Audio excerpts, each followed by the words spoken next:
زندگی اور موت کا اختیار اللہ تعالیٰ کے پاس ہے۔ ہم اس حقیقت سے چشم پوشی نہیں کر سکتے کہ ہر جاندار شے نے موت کا ذائقہ ہر صورت چکھنا ہے۔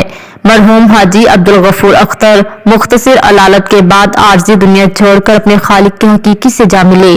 وہ انتہائی شفیق، ملنسار، مخیر اور غریب پرور شخصیت تھے جو 60 کی دہائی میں برطانیہ آ کر محنت کر کے برطانیہ کے کامیاب بزنس مین بنے۔ سنم سویٹ اینڈ ریسٹورنٹ کی بنیاد رکھی۔ مرحوم حاجی عبدالغفور اختر کی نماز جنازہ ڈسبیری مسجد مانچسٹر میں ادا کر دی گئی۔ نماز جنازہ میں برطانیہ بھر سے سیاسی، کاروباری، مذہبی شخصیات کے علاوہ کمیونٹی کی بہت بڑی تعداد نے شرکت کی، جن میں ممبر برطانوی پارلیمنٹ افضل خان، برطانیہ کے property tycoon Anil Musarrat, Nabeel Musarrat, consultant doctor Ajmal, consultant doctor Amjad Khan, کاروباری شخصیات چودھری محمد سید، چودھری طارق، طاہر صدیقی، محمد اسحاق عزیز، چودھری عدیل، چودھری نصر اقبال، حافظ عبداللہ، کونسلر رب نواز، سابق لارڈ میئر کونسلر نعیم الحسن، کونسلر عابد چوہان، شیخ عاصم، استاد صفدر شامل تھے۔